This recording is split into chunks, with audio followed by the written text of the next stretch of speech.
Hola, ¿qué tal? Bienvenidas y bienvenidos a BTG Pactual al Aire, este video podcast periódico donde analizamos las circunstancias que afectan su bolsillo, sus ahorros y sus inversiones. Y bueno, en esta coyuntura, ¿qué mejor que analizar el entorno político y lo que ha significado la elección de un nuevo gobierno, de Abelardo de la Espriella como presidente ya electo del país y lo que ha significado para los mercados? Y para eso, ¿quién mejor que Munir Jalil, el economista jefe de BTG Pactual para la región andina? Y lo primero, Munir, darle la bienvenida y segundo, preguntarle, ¿es cierto que muchas cosas se han valorizado en los últimos cuestión de semanas, no? Así es, y pues de verdad que muchas gracias por la oportunidad de estar acá otra vez con ustedes. Sí, lo primero que de pronto habría que comentar que es muy interesante tiene que ver con esa reacción que se ha visto en los mercados financieros producto del resultado de las elecciones. Hemos visto un dólar a la baja, hemos visto unas valorizaciones en términos de lo que ha venido pasando también en los títulos del Tesoro de Colombia, la parte de los TES.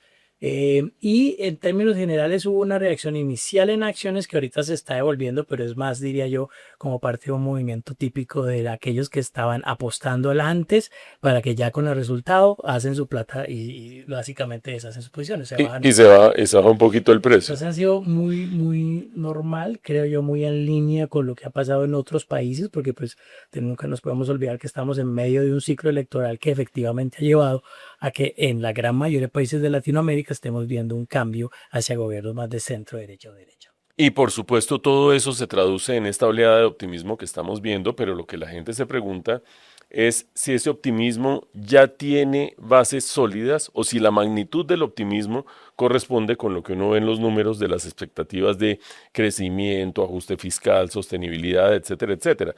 A primera vista, a uno le parece que el optimismo es desbordado y que tiene lo que los economistas denominamos un overshooting, que eso es un exceso de reacción frente a unos hechos que son positivos, promisorios, generan esperanza, pero a los que todavía hay que hacerles bastante costura, ¿o no? Tal cual. Nosotros, de alguna manera, lo que hemos venido viendo es que efectivamente en todas las regiones esa reacción, llamémosla la luna de miel del presidente electo y lo que va pasando y lo que se está esperando, arranca con una sobrereacción. Que luego, en la medida que ellos del que llega, empieza a entender los cambios que tiene que hacer y el costo que no solamente es económico, sino político, que tiene muchas de las medidas que tienen que tomar, pues se traduce al final de cuentas en que se acaba esa luna de miel, hay un aterrizaje fuerte de qué significa hacer un ajuste, que es el compromiso que se tiene básicamente de cara a tomar posesión y arrancar con una nueva administración.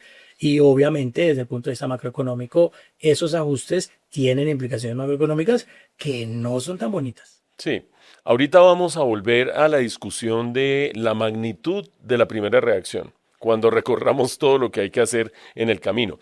Y generalmente uno ve el ajuste fiscal que es fundamental, prioritario, apremiante, con relación al crecimiento de la economía. Digamos que si una crece más y el ajuste es menor, pues en todo caso el ajuste nos ayuda. El crecimiento económico, empecemos por allí, para el año entrante. Hay unas expectativas de optimismo, de aumento de la inversión, como de euforia un poco, pero a la vez el compromiso macroeconómico es de ajuste. ¿Cómo ven ustedes en BTG Pactual lo que puede pasar con esas dos fuerzas, expansión de optimismo, pero necesidad de ajuste para el crecimiento del año entrante? Pues Mauricio, en algo que efectivamente nosotros comenzamos a trabajar es efectivamente en entender qué es factible dentro de esa promesa que se hizo de un ajuste fiscal. Lo primero que hay que reconocer, que definitivamente es un cambio demasiado importante en esta nueva administración, y es que hay un reconocimiento de que tenemos un problema fiscal y que hay que darle solución. Nomás eso es demasiado positivo, porque lo que veníamos y con lo que veníamos era con una negación de que había un problema fiscal. Estábamos perfectamente de acuerdo, a pesar de que las calificadoras como Standard & Poor's en menos de un año nos habían bajado 2 veces, pero estábamos perfectos. Y yo creo que aquí, por lo menos, tener ese cambio de ese reconocimiento es muy cierto. Lo segundo, en materia de crecimiento económico, lo que tenemos que reconocer es que en parte estábamos creciendo lo que estábamos creciendo porque teníamos a un gobierno que estaba gastando mucho. Y ese gasto hacía que lo que llamamos los economistas la demanda doméstica en parte estuviera de alguna forma inflada, generándole además problemas al Banco de la República que inclusive llevaron a que tuviéramos unas inflaciones relativamente altas. Entonces, lo cierto es que esa dinámica del crecimiento económico ha venido empujada en parte por un gobierno gastador, digamos así. Si vamos a solucionar eso, si vamos a decir, vamos a reconocer que tenemos un problema fiscal, que tengo que recortar esos gastos, lo que yo voy a tener es una menor demanda doméstica. Y ese factor que antes nos estaba ayudando a crecer, pues va a estar ausente. Es muy cierto, y se ha mencionado mucho ese tema de una inversión que de alguna manera puede estar recuperando y dándonos algo de lo que podía estar dándose eventualmente si hay confianza, si eso vuelve. Pero yo siempre digo, no hay nada más miedoso que $1.000.000. Entonces, esas situaciones sí se van a dar, pero creo que lo que van a primero ellos pedir es efectivamente muéstreme que usted tiene de verdad un compromiso por solucionar el problema fiscal colombiano. Entonces, todo esto nos lleva, Mauricio, a que respecto al 2027, esa perspectiva de crecimiento económico, en verdad, yo sí creo que está muy sobredimensionada por inclusive los mismos analistas. Entonces voy a bajar algunos mitos que yo traía para que miremos la cifra concreta de la proyección de BTG Pactual. Primer mito, veníamos creciendo a punta de consumo. Eso era cierto hasta hace poco, donde el consumo sigue vigoroso, fuerte y tal, pero el margen de crecimiento lo venía dando ya el gasto público, ¿es cierto? Correcto. Listo. Segundo punto, ese gasto público no tiene problema porque pues está bien sustentado. Eso es un mito, eso es falso, eso se tiene que corregir. Así es, efectivamente, estábamos viendo una situación en donde se necesita una corrección de ese gasto. Y tercer mito, pues que es más conceptual que práctico, porque veo que aquí me lo van a derrumbar, es si el ajuste del gasto público o el ajuste de las finanzas públicas, más bien, ya sea reduciendo gasto o aumentando impuestos, puede ser, ahora miramos los números exactos, pero entre 3 y 4% del PIB, pero el rezago de la inversión privada puede ser de 6 a 8 puntos del PIB. Una cosa reemplazaba a la otra, pero eso no es tan fácil, es lo que estoy viendo acá. Eso se demora en arrancar, eso sí va a pasar. Nosotros somos firmes creyentes de que a partir del 2028, 2029, 2030 podemos tener unos muy buenos años.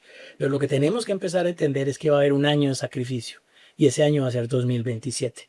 Inclusive si arrancan los proyectos de inversión, tampoco va a ser tan fácil arrancar proyectos de inversión en un 2027 en donde las tasas de interés están muy elevadas y donde tienen que mantenerse además elevadas porque tenemos la inflación muy alta. Entonces, en ese contexto se hace absolutamente necesario pensar en que va a haber un año de arranque lento en donde vamos a estar haciendo un ajuste y que por consiguiente pensar que el 2027 ya nos va a mostrar toda esa excelente oleada de inversión que yo sí creo que eventualmente puede terminar llegando a Colombia, pero yo sí creo que en el 27 todavía apenas estaremos comenzando unos inicios incipientes de ese proceso de inversión. En el 27 nos vamos a estar tomando el remedio sin ver todavía los beneficios de quitar la enfermedad. Esperando que en los otros 3 años le funcione para que tenga una buena dinámica de crecimiento económico. ¿Y eso qué número les da de crecimiento a BTG Pactual para el 27? Que con el ajuste y un ajuste que efectivamente tratamos de ser muy realistas en términos de la magnitud. Efectivamente, el CARF, efectivamente muchas instituciones han hablado de ajustes que, como bien lo dice Mauricio, van entre un 4, el que más optimista es habla de un 3% del PIB, pero entendamos que la economía colombiana ya en términos nominales hoy en día son, por poquito son 2.000 billones de pesos. Sí. Entonces un 3% son 60 billones de pesos, un 4% son 80 billones de pesos. Nosotros no vemos ese ajuste posible de un solo año. No, es una recesión garantizada. Exactamente, entonces es un proceso que va a tomar tiempo. Creemos que poder lograr para el 2027 un recorte presupuestal equivalente a unos 30 billones de pesos sería una cosa espectacular por parte del gobierno, bastante optimistas, inclusive fuera algo así, probablemente pueda ser hasta algo menos, pero con que ellos nos digan que ya de cara al 2026 el presupuesto puede ser, de este año está en unos 556 billones y lo podemos llevar a unos 520 billones de pesos, creo que sería un anuncio muy positivo en términos de esa dirección que tenemos que tomar. Hay que hablar en su momento también que se va a poder hacer en materia de ingresos, pero yo siento que hoy en día lo que necesitamos ver es más arrancar con un recorte fuerte de gasto, que haya un reconocimiento de que efectivamente hay un problema estructural en donde nuestros gastos están muy altos y los ingresos sí, también hay que arreglarlos, eterno problema de Colombia, que nuestros ingresos siempre son muy bajos, pero de verdad se nos está yendo la mano en materia de gastos. ¿Hay algunos rubros específicos donde uno podría haber unos mangos bajitos para recortar presupuesto? Es bastante complejo, pero sí, más o menos uno observa que unos 170.000 personas que tienen contratos de prestación de servicio que eventualmente se pueden no renovar. Lo que pasa es que eso en todo un año te estará ahorrando más o menos unos 10, 11 billones de pesos. Si uno está mirando la famosa reacomodación administrativa, que ese es otro punto. Aquí administrativamente es poco lo que se tiene que hacer. Si yo lo que quiero son lograr grandes recortes en materia de gasto público, yo necesito tener una completa y muy buena relación con el Congreso de la República. Claro. Porque palabras más, palabras menos, las últimas leyes que han sido muy complejas del punto de vista aprobado rapidísimo por parte del Congreso, tiene que ver con, por ejemplo, el sistema general de participaciones, en donde se está diciendo que hoy en día no estamos gastando 22-23% del ingreso general de la nación, del ingreso corriente, y la idea es volver a subir eso al 40%. Porque al principio, cuando arrancó la Constitución del 91, eso estaba como el 46%. Entonces, puede que suene muy justo, pero nunca se pensó de dónde va a salir la plata para hacer ese incremento. Entonces, ahí se supone que va a haber una redistribución de funciones que no está arreglada todavía, ¿no? Ley de competencias, Exacto. que lo que se ha dicho, que hemos escuchado del ahora presidente electo, en su momento candidato, era que iba a utilizar la ley de competencias a su favor para tratar de alguna manera de reacomodar algunas de las funciones, quitárselas del gobierno general central y dárselas de alguna manera a las regiones. Del dicho al hecho hay mucho trecho. Si hay capital político, si hay una buena relación con el Congreso, seguramente todo eso es posible. Pero si no, y este es un cuento que efectivamente necesitamos en ese sentido empezar a escuchar de cómo se van a armar esas coaliciones en el Congreso. Normalmente el primer año es un año en donde relativamente a los presidentes puede llevar a cabo mucho de su trabajo legislativo. Entonces esperemos que esto sea así para que efectivamente se pueda dar una buena redistribución de muchas de las funciones que hoy tiene en día el gobierno nacional central, que se la pueda entregar a las regiones. Bueno, y digamos que de ese ajuste fiscal que se esperaría que se hiciera el año entrante, esa dosis vendría de reducción del gasto público, de ajuste del presupuesto. Pero habrá gente que dice en este momento, bueno, y no van a subir impuestos. Ahí hay primero un tema temporal, y es que una aprobación de una reforma tributaria regiría para el 2028, y otro tema de dificultad política. ¿Cómo ves tú esa viabilidad de una reforma tributaria? Efectivamente, ese es parte del problema. La historia siempre de Colombia nos marca que llega un presidente y normalmente en estos primeros 6 meses, llega en agosto, va a intentar pasar una reforma tributaria. No hemos escuchado todavía al gobierno porque además la propuesta de reforma tributaria va en dirección muy contraria a un ajuste fiscal. Lo que se nos ha dicho de una reforma tributaria es que se van a bajar los impuestos, que además es correcto. O sea, pensar en una tasa tributaria de Colombia del 35% de las corporativas, una de las más altas del mundo, con además sobretasas para los bancos, sobretasas para el petróleo, sobretasa para el carbón. También tiene mucho sentido que desde esta nueva administración se diga, venga, yo quiero entrar a reformular eso. Pero pues eso significa es menos ingresos, eso no significa más ingresos. Entonces claramente tiene que haber como la famosa zanahoria y el garrote. De alguna manera, si viene una reforma tributaria, tiene también que pensarse de alguna manera dónde se van a conseguir los recursos adicionales. También en algún momento se habló inclusive por parte de su momento candidato a presidente, es básicamente de eliminar el 4 por mil. Esos son 16 billones de pesos. Imposible hacerlo. Eso es una reforma tributaria. Sí. Solamente quitar el 4 por mil, uno dice, pues suena muy bueno y definitivamente que tiene una cantidad de problemas de ese impuesto. Pero hasta que uno no consigue un reemplazo de 16 billones de pesos, ¿cómo lo quito? Entonces hay una realidad detrás de todas estas cosas que efectivamente es lo que vamos a empezar a ver y ahora el gobierno va a tener que ponerse bien juicioso de dónde se pueden conseguir recursos adicionales y cumplir con estas promesas que se quería de poder bajar todas estas tasas de tributación. Concentrados en esa reforma tributaria, si uno supone que el gobierno persiste en la idea de tener una reducción en el impuesto de renta corporativa y eliminar el 4 por mil, supongamos que esos dos solamente. ¿Qué tipo de reforma tributaria se puede adelantar en Colombia para compensar esos ingresos que no sea o adicional, digamos, a lo que siempre se argumenta y es mayor eficiencia de la DIAN? Las eficiencias, por favor, pues que eso no da para tanto. Sí, de verdad que el tema siempre seguramente estará incluido. Pero hay una realidad, y es que cuando entramos a mirar ese tema súper vedado políticamente, porque eso es lo que normalmente lo para, que es el tema de las exenciones, ahí hay suficiente para reemplazar cualquier disminución y tratar de conseguir algunos recursos adicionales.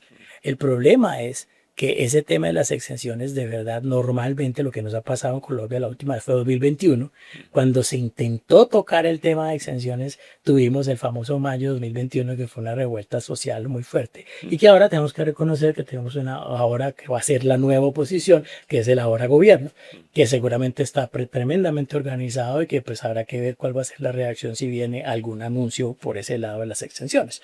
Pero ahí había suficiente plata, nomás en IVA son 60 billones de pesos, cuando se mira el total de exenciones hablan de más de 150 billones de pesos. Entonces uno dice, bueno, pues podría, suena muchísimo dinero, pero toca en verdad darse un lapo desde el punto de vista de capital político, que uno no sabe si efectivamente es algo que el gobierno esté en capacidad y que de pronto con la oposición como está, pues sí me lo puede hacer. Técnicamente, dentro de esas exenciones, ¿hay algún volumen que no genere sensibilidad social? Es decir, que al ver el impacto de las exenciones sobre la pirámide de ingresos, no haya afectación de la población más vulnerable. Claro, tendríamos que estar hablando de todas las exenciones que no son IVA y la respuesta es sí, pero ahí el problema es que sabemos también que hay en ese sentido unos sectores que están siempre han estado muy a favor de poder mantener las exenciones que los benefician. Entonces ahí la pelea no sería tanto del lado listo, es decir, no vamos a conseguirnos la plata, no vamos a tocar exenciones en IVA, vamos a tocar las otras exenciones y ahí sí vamos a tener una pelea pues que también es bien interesante desde el punto de vista de todos voy a decir llamarlo lobistas que han estado siempre detrás del Congreso tratando de mantener esas exenciones. Sí se podría, pero complicado también. Yo sigo tratando de dilucidar cuál es la fórmula y la receta menos dolorosa para ir haciendo el ajuste fiscal. ¿Qué tal el tener una relación distinta con los acreedores mediante una especie de reestructuración o algo parecido, dadas las buenas relaciones con las multilaterales, buenas relaciones con Estados Unidos, hasta donde eso pueda incidir? ¿Qué juego hay allí como para recomponer el perfil de la deuda hacia adelante y que eso nos dé un poco de aire? Yo creo que eso sí fue importante. Estoy seguro que este gobierno va a seguir modificaciones en ese tipo. Desde el punto de vista de lo que se puede hacer, por ejemplo, el endeudamiento externo, yo creo que lo primero que tenemos que reconocer, Mauricio, es lo que no somos. O sea, nosotros no somos Argentina, nosotros no somos Ecuador, nosotros no somos Venezuela. Nosotros somos un país que de verdad estamos con capacidad de pago y que siempre hemos honrado nuestras deudas y eso de verdad tiene que ser un motivo de orgullo para los colombianos. Eso es como para cantar el himno nacional en un partido de la selección colombiana, eso de verdad es un motivo de orgullo. Lo segundo, yo creo que efectivamente el gobierno puede utilizar esta excelente relación que creo que se va a tener de este nuevo gobierno con los Estados Unidos para tratar de conseguir de pronto endeudamiento barato que viene a través de los multilaterales. Si se consigue endeudamiento barato a través de los multilaterales, lo que vamos a tener seguramente es una posibilidad, por ejemplo, maravillosa. Y es que podríamos decir que, por ejemplo, el año entrante, en lo que es un año difícil de materia de crecimiento y macro, podemos decir, Colombia no va a emitir un solo bono en moneda extranjera el año entrante porque los multilaterales le van a prestar la plata. Se la va a prestar más barata de lo que él puede emitir. Si eso pasa, ya por ejemplo, países como Panamá, sea una situación así, eso hace que automáticamente las tasas de interés de la deuda colombiana caigan fuertísimo. Caería más de 100 puntos básicos, seguramente, probablemente 100, 150 puntos básicos podrían caer, sí, porque ya normalmente no habría esa oferta y si no hay oferta, entonces escasea y eso hace que el precio de la deuda suba, haciendo que sus tasas de interés caigan. Entonces eso sería bastante positivo. En la medida que empiece a cumplirse lo fiscal, eso va a empezar a hacer que las tasas de los TES en Colombia comiencen a bajar. Si efectivamente el Banco de la República va haciendo también su trabajo, como ya también lo dijo el presidente electo, que va a respetar la autonomía del Banco de la República, eso significa que en 27 la inflación alcanzaría su pico, comenzaría a bajar y eso le permitiría eventualmente en algún momento del 2027 al Banco de la República también bajar sus tasas. Eso hace que las tasas de los TES de muy corto plazo también tengan un momento en 27 de caída.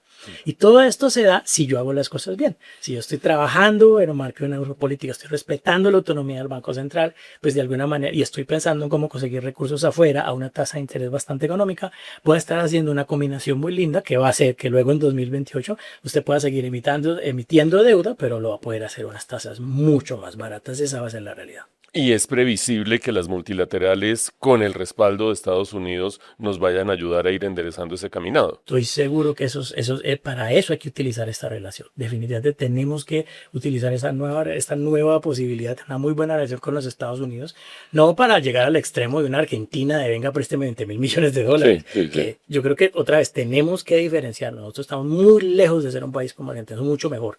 No estoy hablando de fútbol, estoy hablando de macro. Pero lo cierto es que desde el punto de vista de la institucionalidad, nosotros tenemos un país institucionalmente muchísimo más fuerte que una economía como la Argentina. Entonces no necesitamos que nos presten 20.000 millones de dólares. Sí necesitamos que nos presten, pero que nos den la mano para que los multilaterales nos puedan prestar. Sí. Bueno, entonces pasando a limpio todos los conceptos. Primero que todo, el año entrante va a ser un año difícil en crecimiento porque le toca a uno tomarse el remedio sin que todavía se vean los beneficios de expulsar la enfermedad. Y ese remedio se llama ajuste fiscal, ajuste de gasto, ajuste de absorción, como ustedes lo quieran poner, para poder generar algún tipo de reperfilamiento de las finanzas públicas hacia adelante.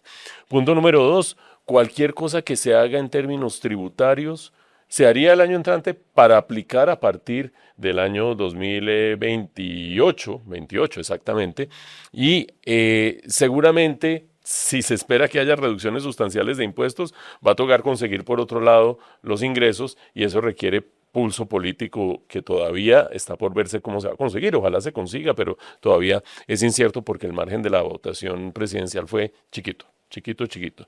Tercer punto. Todo lo demás está más o menos dado para que podamos recorrer ese camino de manera relativamente suave, digamos, con la colaboración de las multilaterales, del gobierno de Estados Unidos, el Banco de la República logrando reducir la inflación y por lo tanto bajando sus tasas. Pero todo eso nos da un crecimiento del año entrante de ¿cuánto? Y en el 28 de ¿cuánto? Adelante, sí. Nosotros estamos pensando, el crecimiento del año entrante lo estamos pronosticando en 1.6%. 1.6. Por debajo inclusive del 2 e inclusive, soy sincero, si me preguntan a hoy, entre más duro sea el ajuste, hasta menos. Claro. Hay que reconocerlo. Y a partir de eso, si se hace bien esa tarea en 27, 2028, 29, inclusive el 30, son crecimientos que en donde creemos que se podemos volver a ver crecimientos por encima del 3%, terminando el 2030 casi en un 3,5% de crecimiento económico. Entonces, en verdad que vale la pena. O sea, es un sacrificio que es valiosísimo porque vamos a lograr volver a crecer a lo que estábamos acostumbrados a crecer. Salir de estos niveles de crecimiento que ahorita todo el mundo los estaba celebrando. Qué maravilla crecer 2,3%. Qué maravilla crecer 2,6. Eso era lo que antes a los colombianos pues había a cacho crecer a ese nivel. Entonces, de verdad que bueno que efectivamente hagamos nuestra tarea para recuperar unos niveles de crecimiento a los que sí estamos acostumbrados, por lo menos en la historia reciente de este país, no de la pandemia para acá, que es poder crecer a niveles del 3,3, 3,5%. Entre otras cosas porque se recuperaría crecimiento potencial de la economía, ya que la inversión privada sería la que empezaría a jalonar y expandir un poco el tamaño del fogón. Y una última reflexión, Munir, ¿cuál es la ruta crítica o qué hitos estarías tú observando desde el punto de vista de la economía política, de los pequeños logros, y no solo en lo económico, porque el capital político se acrecienta de muchas maneras para decir, estamos bien enrutados por ese camino que acabas de señalar? Yo creo que definitivamente lo primero que tenemos que empezar, que no tiene nada que ver con lo económico, son los anuncios de coaliciones.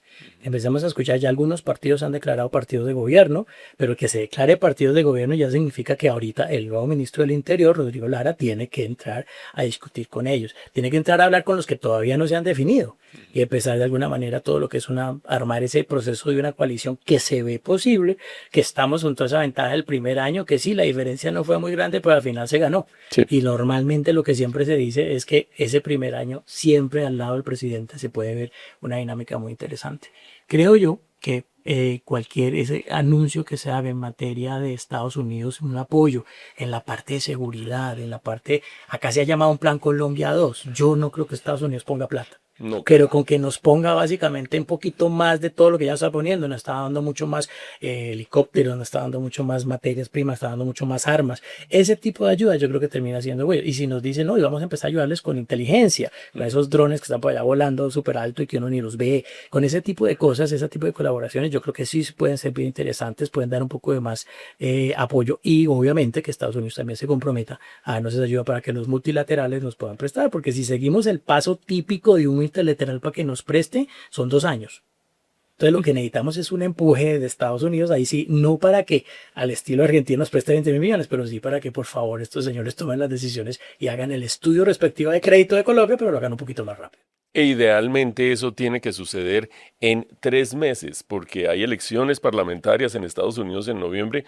No somos aquí ningún tipo de pitonizas, pero es probable Pinta bien. que al presidente Trump y a los republicanos no les vaya tan bien. Entonces, en 3 meses hay que aprovechar esa ventana de respaldo de un partido fuerte en el poder para que nos ayude. Así es. Bueno, Munir, pues me llevo esas cifras con una dosis de cielo nublado en el corto plazo, pero con la perspectiva de que todo se puede ir alineando para que volvamos a tiempos pasados, a tiempos añorados.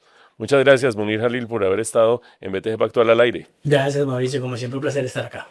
Y ustedes no dejen de seguirnos la próxima vez que estemos analizando las circunstancias que afecten su bolsillo, sus ahorros y sus inversiones en la próxima emisión de BTG Pactual al aire. Hasta entonces.